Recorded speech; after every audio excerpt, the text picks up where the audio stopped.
Hey y'all, I'm Heather, and this is Hamlet. This is Rufus, and this is Tilly Bell. We are so happy you clicked on this video today. Making this video was a lot like playing 7 Degrees of Kevin Bacon.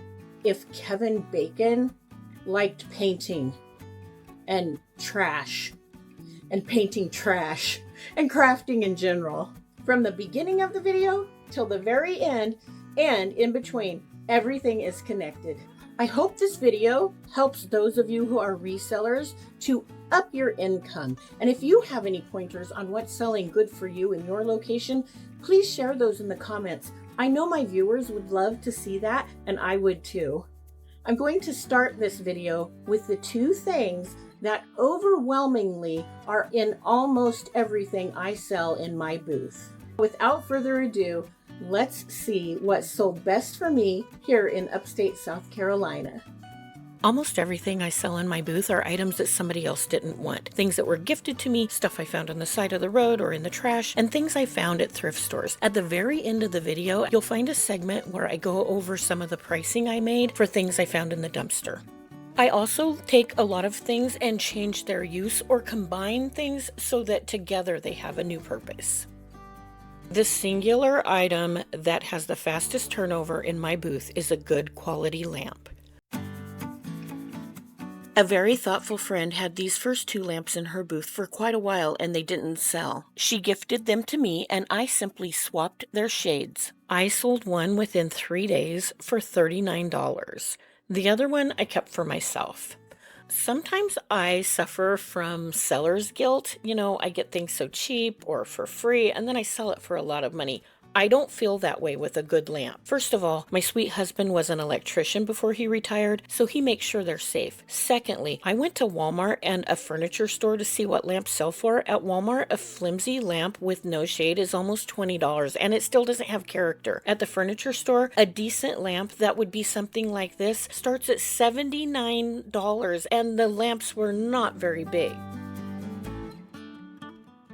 Thrift stores have lamps for about $4 that aren't very big. This lamp is tall, but it's very narrow. I painted this with some Apothecary and added a little bit of IOD lettering on it, and then I waxed the black parts of it.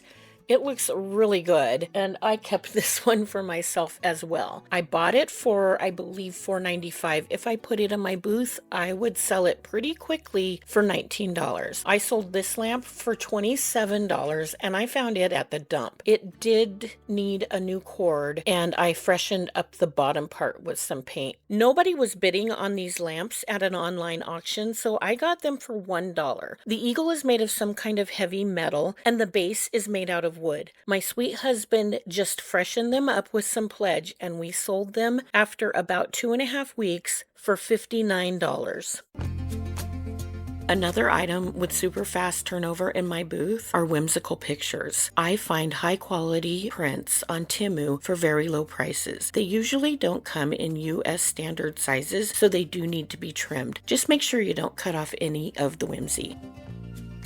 Really good quality frames can be found at thrift stores. If you can find some that have mats from Home Interiors, you have scored. This frame was huge and I sold it with the peacock for $49. I want my pictures to look very professionally framed, so for the backs, I always finish them with paper that I found at Lowe's and ramboard tape. You can also use the craft paper in the gift wrap section at Dollar Tree, but it's very thin. When Bailey at Reclaim Grace raved so much about her point driver, I knew I had to have one. I will leave a link for this in the description. I also use Sprayway glass cleaner because it leaves no streaks. Mats add value to pictures, but they can be very expensive. Sometimes you can find mats and pictures printed on the same piece of backing paper.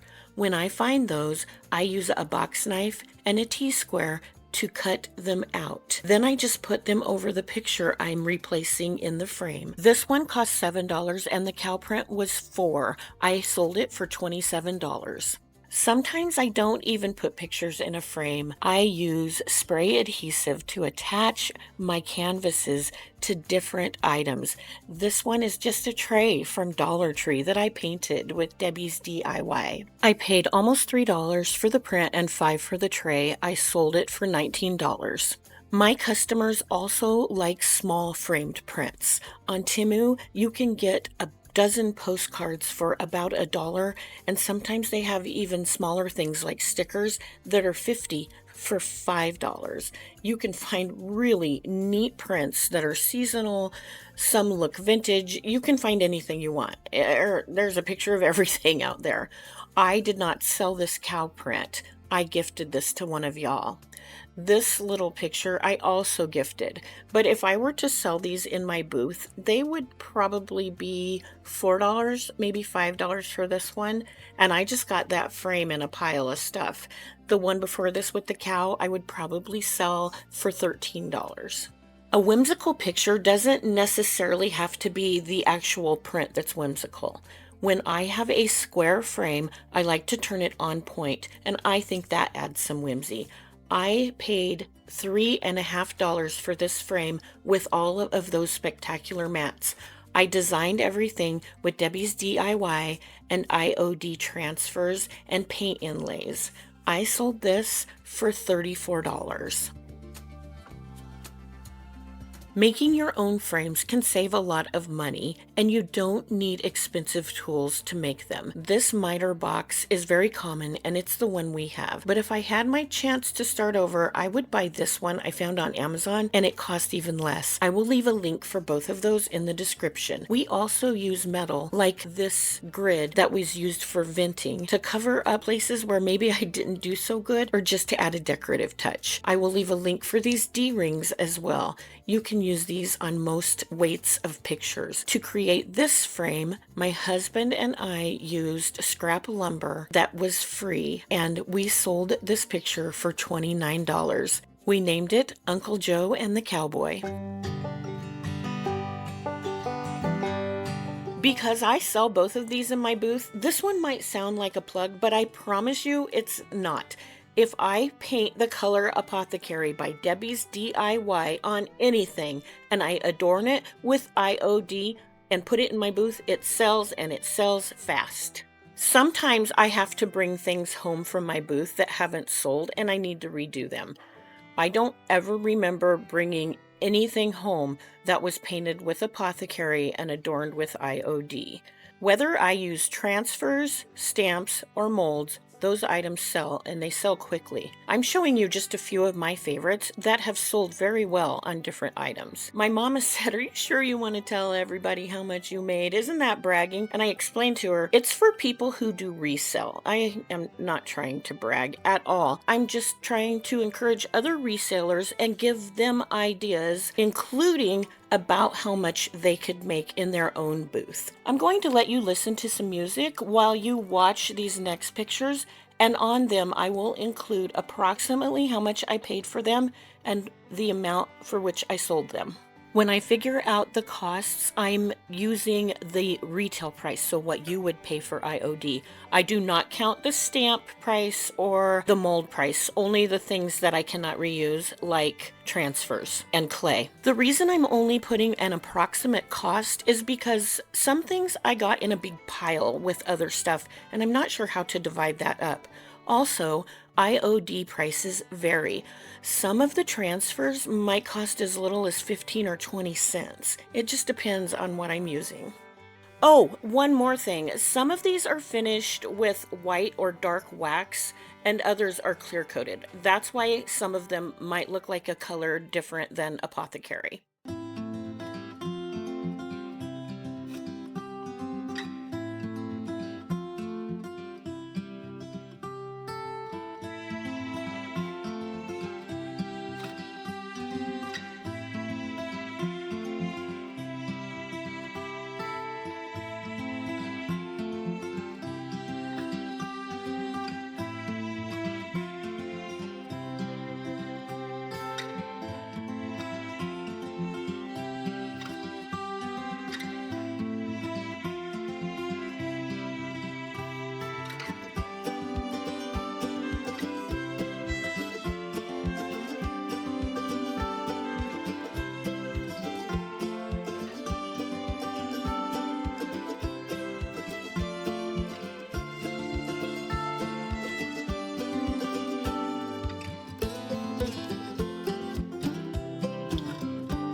For this segment, I'm only showing you one example because they are all throughout this video. That's how good birds sell for me. And from what I can see watching other YouTubers, it's the same thing all across the United States and other places as well. So put a bird in it and you'll sell it.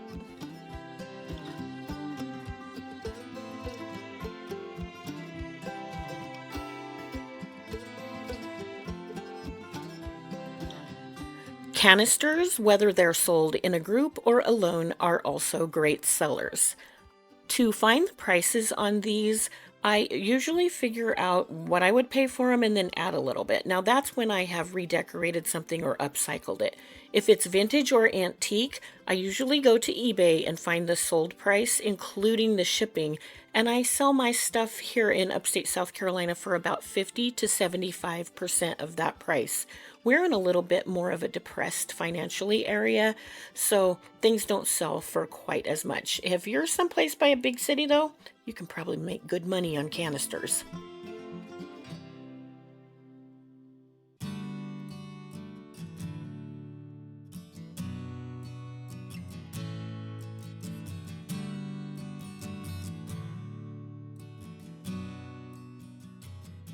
I would be really surprised if at least a few of you didn't already guess that spindles would be on this list. Of course I sell spindles at Spindle Mountain Mercantile. A lot of times I make ornaments and carrots and home decor and sell each of those individually for $3 to $9. Other times we take the spindles and cut them in half lengthwise and we put those on other items like this wall decor. This was made all with scrap wood that I got for free. We make a lot of decor boards and sell those for $1 an inch, including the spindle handle. I've made 2 of these Christmas trees almost for free with things that I have found on the side of the road, were gifted to me, or I just had left over. My uncle gave me a free crib. I found this for $4 at a thrift store, and even some customers gave me all the spindles from a banister they were replacing. I use spindles to make things like legs or pedestals. You can go on YouTube and Pinterest and find loads of things you can make with spindles, and you can make good money on these because you can almost always find them for free. This tote is the very first thing I made all by myself from scratch to sell in my booth, and I used a spindle for the handle. Speaking of spindles, I sell a lot of these 2-tiered trays that I add spindles to. They come in 2 styles, wood and metal, and they're seasonal. So you can see this one has a pumpkin handle. The feet on this one are made out of wooden snowmen we bought at Hobby Lobby. Depending on if we add something else to it that costs more money, we'll sell them for either $14 or $17. I love adding different colors to the spindles and distressing them with sandpaper or by wet distressing them and make them look like they're over 100 years old. Sometimes the metal will have a design that's like snowflakes or Christmas trees or pumpkins, so you can't change that.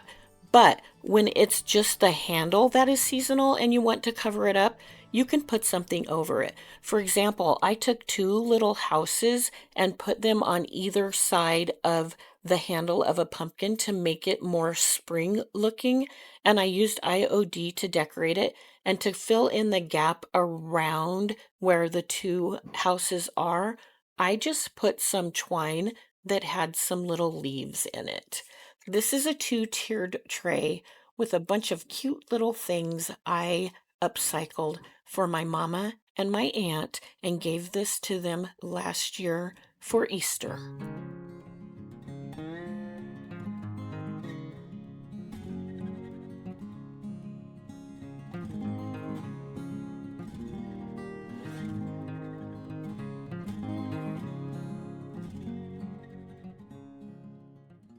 Chinoiserie, blue willow, and spode Italian are just a few of the blue and white that are popular, especially here in the South. Because no one else was bidding on the lot this Hostess Completer set was in, I picked it up for 40 cents. Y'all, if you haven't told your relatives what you do, you need to do that. Your friends as well.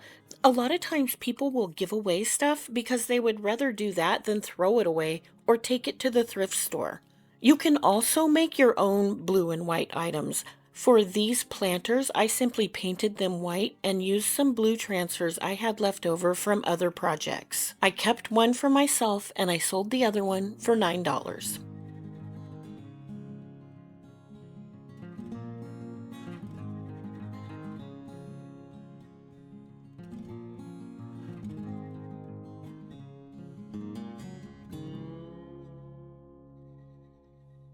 Vases sell very well for me, but when I add IOD molds to them, they sell very quickly as well, especially these. I make these vases with Persephone. That's one of the IOD molds, and I'll tell you what, when I first saw it, I thought, what are they thinking? Now it's one of my favorite. I think I've sold 5 of these. Sometimes I'll put them on a bigger vase like this one and look inside. This is blue, so I didn't do anything to the inside to change that. I thought that was kind of fun. This one's just made out of a spaghetti jar. I do add roses to it, or sometimes maybe a sunflower. You can do whatever you want. I gifted this one to my aunt when she was in the hospital. I paid $4 for a box at a yard sale, and this vase was in there. It looked so much like the color of blue Wedgwood, I decided to add some white clay that I made with IOD molds, and I think it looks like the real thing. I also add molds to planters, and this one kind of gives me Silence of the Lambs vibes, even though I've never seen that movie. Who hasn't seen the pictures? Am I right?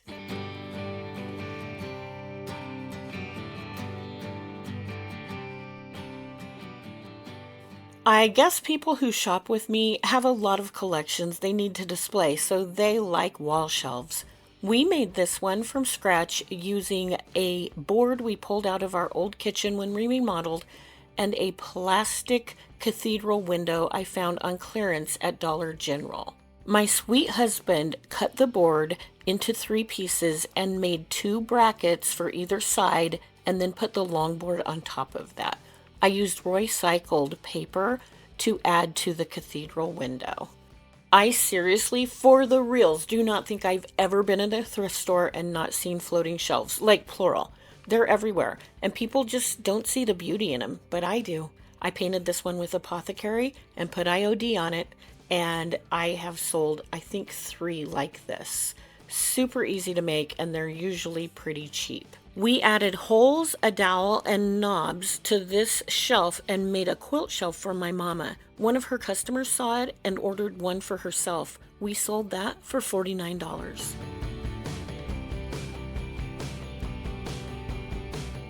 Vignettes don't always sell quickly, but I have never brought one home. They are the thing that I most enjoy making, and I think that when people see them, they must fill their hearts with a lot of joy because they're just so quirky and quaint and fun. I make them with everything from a piece of wood to pictures I got at Hobby Lobby, glasses, all kinds of things. So depending on what you make them with and what you put in them, they probably start for me around $1, and I don't think I've ever spent more than $9 or $10 to make one. And I sell them, I've sold little tiny ones for $5 and great big ones like my Santa and Rudolph Scrabble game for over $30. It just depends on what you put in them and the area in which you sell them. I honestly believe that for what I sell these here in upstate South Carolina could probably be doubled in other areas. They're just so unique and you can't find them at a store or online. They can only be made by hand. I think in places where people are too busy to make things or have more money to spend, they would be happy to spend a lot more. I really encourage you to make some vignettes. They add a lot of style to your booth, and just having them sitting on a shelf with some other plain things will draw people into your booth.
Baskets are always an easy seller, and they are super common to find at thrift stores. I have even found some along the side of the road when people get rid of their seasonal floral arrangements. This segment is a great example of how you can see so many of the other things that sell great in my booth all combined into one thing. I have found I should have done a segment just for drop cloth. Adding a piece of drop cloth to even a plain vintage basket you don't want to paint adds so much, and it will make it sell faster. My friend Keisha taught me that, and she was so right. Because both so greatly vary, I did not include how much I pay for nor how much I sell baskets for. I don't pay more than $5 for a basket unless it is something exceptional. Before you paint, upcycle, or even just price baskets, make sure that it isn't something rare or collectible. You can join groups on Facebook to find out maybe if it's a Longaberger or another brand of basket or a type of basket that is super rare and costs more money. Then you can price it accordingly to where you live.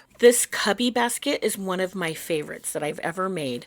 I used drop cloth that I stamped with kindest regards and then added IOD transfers, and I wove it all the way around several times and tied pretty little knots. Isn't it cute?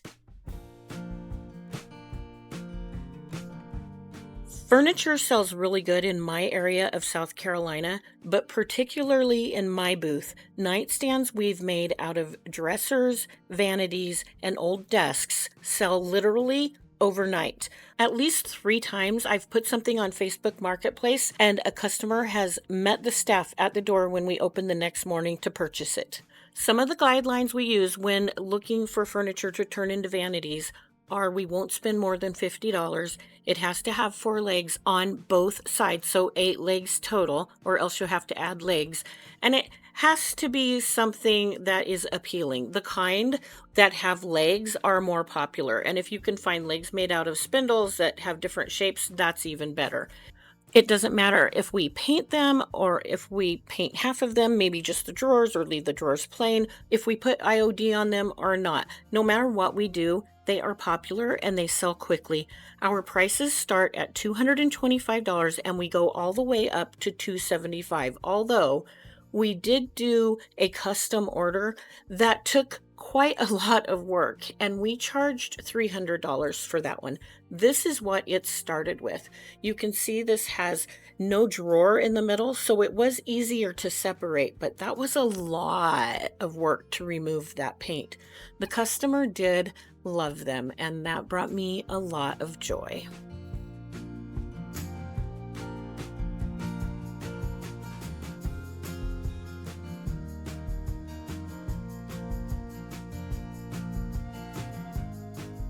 I've made 4 book stacks, and this is the only one that hasn't sold quickly. I don't know if it's because it's not painted or covered, or maybe it's too springy for the season. I'm hoping somebody will see it and be thinking of spring and they'll want it for that. I only have $17 on it, so it's not overpriced. I think I put $19 on this one, and it sold pretty quickly, within a few days. I've dug a lot of books out of dumpsters, so I like to use those, but I've also gone to Dollar Tree when I needed exact sizes. If the books are from Dollar Tree or if they are damaged, I do not worry about covering them with paint or fabric and even putting some nails in it like I did with this one to keep the straps in place. Before I had my YouTube channel, I saw other people get upset because people were ruining books, and I say that with air quotes.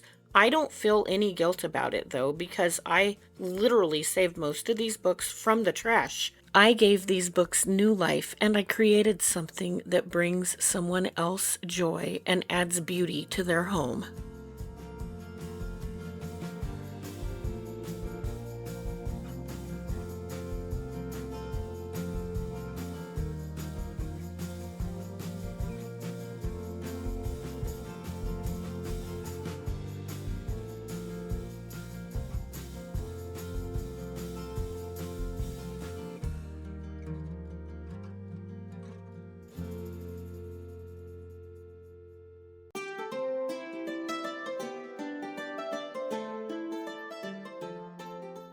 Like I said earlier, people need a place to put their stuff, and I think that's one of the reasons my customers like boxes.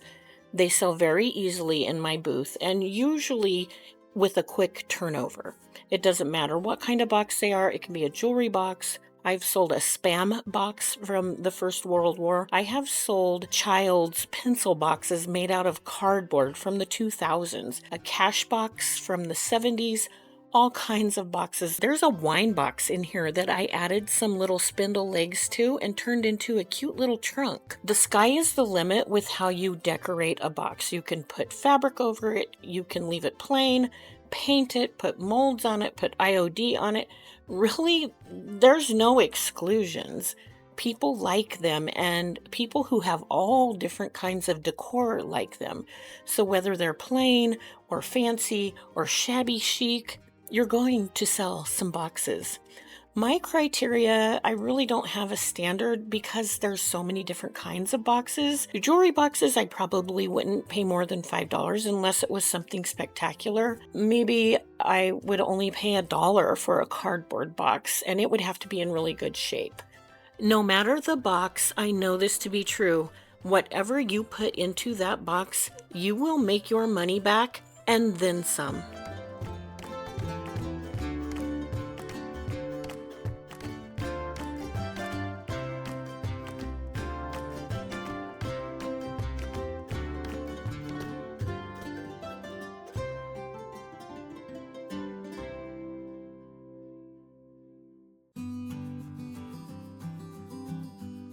I wasn't going to include a segment that was completely seasonally specific, but these pumpkins sold so quickly for my mother, I thought I should include them. Why couldn't a person do the same thing to, say, Easter eggs, or maybe a turkey at Thanksgiving? I don't know, a Christmas tree? She paid very little for these. We got a big bag of pumpkins at the thrift store for $4, and she sold them from $3 to $9. So I highly recommend you find things you can do with Dollar Tree ribbon.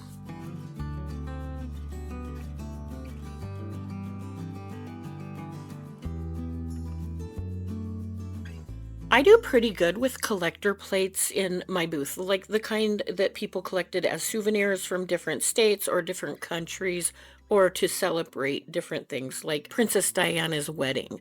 And I get those prices from eBay and find out what they sold for plus the shipping, and then I charge a portion of that, and that would just depend on where you live. I usually only spend 94 cents to $1.94 per plate. But what I really love to do is decorate plates so that they are different. The first one you saw was just a plastic charger from Dollar Tree. I probably have about $2.50 in that, and I sold it for $9. I didn't sell this little teacup, but I bet I could get $14 for it. And all I did was paint the stand and wet distress it, and then did a little floral arrangement. I just sold this picture a couple of weeks ago. I had a broken plate in that wire frame, and all I did was replace it with a dog plate that I bought for 94 cents. I also bought the broken plate with the wire for 94 cents, and I sold it for $9. This is something I made for my own home.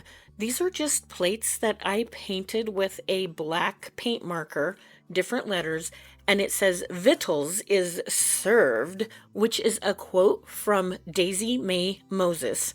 That was Granny's name on the Beverly Hillbillies. These 3 plates I bought on clearance at Dollar General, and I can't remember how much I paid for them, but I just attached them to an old board and I hand wrote the letters. I think I sold this for $23. I can't find my receipt for that. But plates, always a good seller for me. My dumpster diving results are my favorite part of this whole video. Since my last dumpster dive in August, I have sold from that $1,435. That number includes items I bought spending $26 on 26 lots that no one else wanted, but I'm not talking about those today in this video. I'm going to start with this puzzle. It had all the pieces, but 4 of them were the wrong ones, so the manufacturer messed up. That meant I could sell it for more, and I sold it for $34. This Bugs Bunny noisemaker worked great, and I sold it for someplace between $15 and $20. All I did was clean it up. There were about 20 sets of these candelabras in the dumpster, and I cleaned them up, made sure all the lights worked. I sold at least 9 of them for $9 a set. When I found all 4 lids to this set of Burlington Woodbury canisters, I was floored. I cleaned them up and sold the set for $23. When I got home, I found these paper mache lanterns in the bottom of a box. I wouldn't have picked them up because I normally don't do Halloween. After some prayer, though, I decided because they were so valuable, I should sell them and use that money for good, and I did. We paid some bills and we ate. I sold the little one for $129, and I sold the large cat for $225. And if you think those prices are a lot, check out these prices from eBay. This is how much they sold for.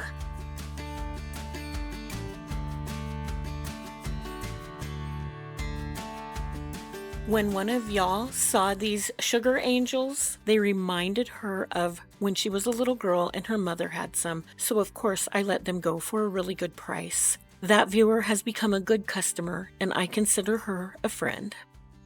I thought I sold this little pop-eye dime bank, but I can't find it in my results. I'm pretty sure I priced it between $15 and $20. And if it hasn't already sold, I'm sure it will pretty soon. Look at these prices. I was also shocked when I found all 3 lids for all 3 Holly Hobby canisters, and I sold them for $9 each.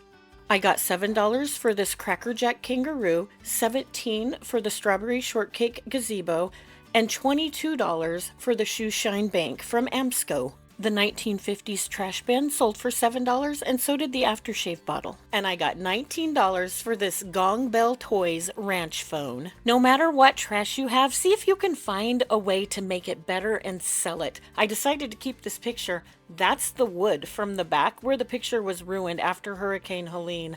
I love this. I think it looks like the land in front of the water. That was a fun video. I'm going to let y'all go because this has been a long video. I can't wait to make new stuff for you this year. I hope until you see us again next year, you have a wonderful rest of your 2025. And as always, I hope you are blessed. Bye.